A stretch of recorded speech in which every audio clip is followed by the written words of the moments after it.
नमस्कार, आप देख रहे हैं नेडिक न्यूज और मैं हूं आपके साथ पद्माश्री शुभम। आरक्षण का जब जिक्र होता है तो कई सारे सवाल दिमाग में भरने लगते हैं।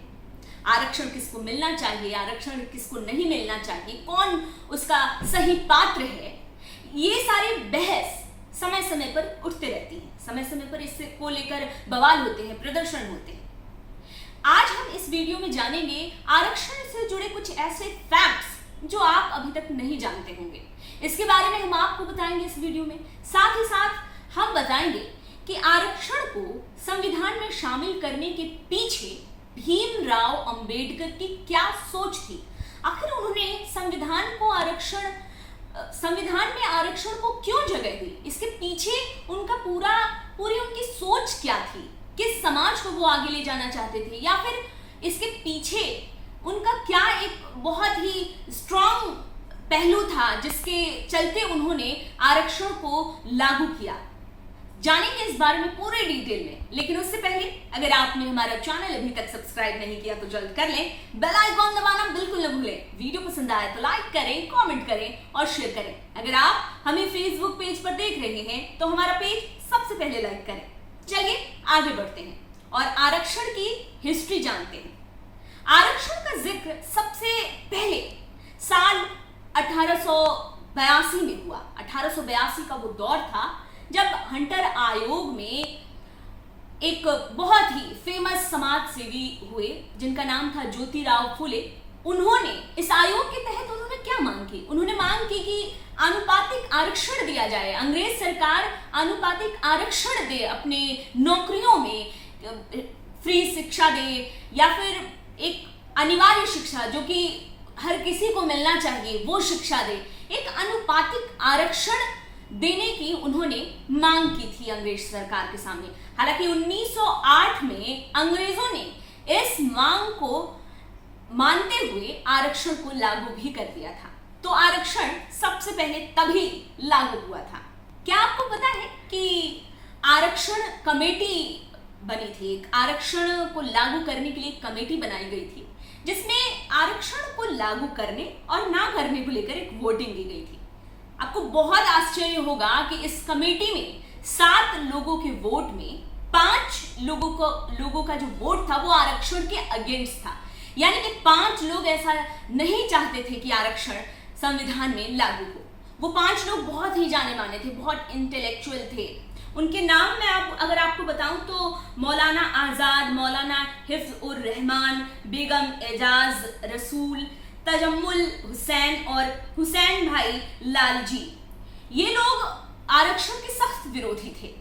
और शायद इनके विरोध का एक पॉइंट ये भी रहा होगा कि इनको आरक्षण के साइड इफेक्ट का आभास हो गया होगा जो 21वीं सदी में देखने को मिलता है, जिसका राजनीतिकरण किया जाता है, जिस पर खूब राजनीति होती है, खूब बहस होता है, प्रदर्शन किया जाता है और अलग अलग तरह के आरक्षण की मांग की जाती है। तो उनको शायद इन सारे जो ये परिणाम है आरक्षण को लागू करने को लेकर, वो परिणाम का आभास शायद उनको तभी हो गया होगा। आरक्षण का जब जिक्र होता है तो एक नाम अंडरलाइन कर दिया जाता है। वो नाम है भीमराव अंबेडकर। डॉक्टर भीमराव अंबेडकर जब आरक्षण को संविधान में शामिल कर रहे थे तो उनकी सोच बस ये थी कि इस संविधान में इस आरक्षण को 10 साल के लिए ही लागू किया जाए और 10 साल के बाद एक समीक्षा की जाए कि जिस भी वर्ग को ये आरक्षण दिया गया है या जिस भी समाज में इस आरक्षण को लागू किया गया है, क्या 10 साल बाद उनकी स्थिति सुधरी है, क्या उस आरक्षण से उनको लाभ हुआ है, उनके लाइफस्टाइल में चेंज आया है। अगर उनकी लाइफस्टाइल चेंज हुई है, अगर उनके रहन सहन में बदलाव आया है, अगर उनको अच्छी शिक्षा मिल रही है, ओवरऑल अगर उनके हालात सुधर चुके हैं, तो उनकी आने वाली पीढ़ी को आरक्षण ना दिया जाए। वो साफ साफ कहते हैं अपने स्टेटमेंट में कि आरक्षण जिंदगी भर के लिए बैसाखी नहीं हो सकती। वो कहते हैं कि आरक्षण सिर्फ और सिर्फ विकास के लिए अधिकार है, ये एकमात्र अधिकार है कि विकास किया जा सके। अब सवाल ये उठता है कि महात्मा गांधी और जवाहरलाल नेहरू जो कि प्रधानमंत्री थे, देश के सबसे प्रथम प्रधानमंत्री थे, उनकी आरक्षण को लेकर क्या सोच थी। मैं बारी बारी से उनके स्टेटमेंट पर आऊंगी जो उन्होंने अलग अलग वक्त में दिया है। मैं महात्मा गांधी का जिक्र करूंगी। उसमें महात्मा गांधी साफ साफ कहते हैं साल 1936 में जब हरिजन 12 दिसंबर 1936 में जब हरिजन का संस्करण आया, तब महात्मा गांधी ने साफ साफ लिखा कि दलित समाज को धर्म के बेस पर आरक्षण देना अनुचित होगा। वो साफ साफ अपने इस संस्करण में लिखते हैं कि धर्म से आरक्षण का कोई लेना देना नहीं, कोई संबंध नहीं है। और वो कहते हैं कि सरकारी मदद बस उनको मिलनी चाहिए जो कि सामाजिक स्तर पर, समाज के लेवल पर वो उनकी जो रहन सहन है या फिर सामाजिक तौर पर वो पिछड़े हुए हैं या पीछे रह चुके हैं, उनका ये साफ साफ कहना था। अगर जवाहरलाल नेहरू की बात की जाए तो वो जब असेंबली में भाषण दे रहे थे तब उन्होंने आरक्षण का जिक्र करते हुए कहा था कि अगर हम किसी अल्पसंख्यक वर्ग को आरक्षण देंगे तो उससे समाज में एक असंतुलन फैल जाएगा। ऐसा आरक्षण देने से भाई भाई में दरार भी आ सकता है। इसके अलावा वो इससे कुल मिलाकर सही नहीं मानते थे।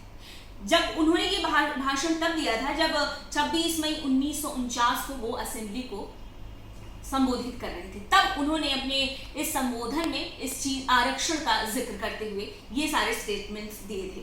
सवाल ये है कि जब भीमराव अंबेडकर ने इसकी 10 साल की सोच के तहत आरक्षण को संविधान में लागू किया तो ये आगे कैसे बढ़ गया। हुआ ये कि जो देश के 8वें प्रधानमंत्री हुए वीपी सिंह, उन्होंने न सिर्फ मंडल आयोग की खुद ही सिफारिश की बल्कि उसको लागू ही कर दिया। अब आप कहेंगे कि मंडल आयोग क्या है। दरअसल ये मंडल आयोग वही है जो पिछड़ी जाति को 27% आरक्षण देने की बात करता है सरकारी नौकरियों में। और इस आरक्षण को आगे बढ़ाने की जो बात हुई थी, जो इसको दोबारा लागू करने की 10 साल से ज्यादा लागू करने की जो बात हुई थी, उसका खासा विरोध भी हुआ था। तब सवर्ण युवाओं ने संसद से सड़क से संसद तक काफी ज्यादा बवाल काटा, काफी ज्यादा विरोध किया। आज आरक्षण को लागू हुए 70 साल से ज्यादा का वक्त हो गया है और इस 70 साल से ज्यादा वक्त बीतने के बाद हमारे हाथ में क्या आता है। जिस आरक्षण को 10 साल के लिए लिमिटेड टाइम पीरियड के लिए लागू किया गया था, उसको किस तरह से नेताओं ने आगे बढ़ाया, जिनकी जिम्मेदारी थी कि उसको ही खत्म किया जाए, परिस्थितियों को देखकर उसको आगे बढ़ाया गया। और आज इस बात पर जोरों शोरों से बहस होती है कि किसे आरक्षण मिलना चाहिए, किसे आरक्षण नहीं मिलना चाहिए। आज अगर आरक्षण खत्म करने की बात की जाती है तो एक अलग वर्ग इसका विरोध करता है, और आरक्षण को लागू करने की बात की जाती है तो आरक्षण के बारे में बात की जाती है तो एक अलग वर्ग सीना तान कर आगे खड़ा हो जाता है। आपको आरक्षण से जुड़ा ये फैक्ट कैसा लगा और अंबेडकर से जुड़ी ये बात आपको कैसी लगी, हमें कमेंट बॉक्स में जरूर बताएं। हमारे साथ बने रहें, देखते रहें नेट्रिक न्यूज। आप देख रहे हैं नेट्रिक न्यूज, साहस सच कहने का।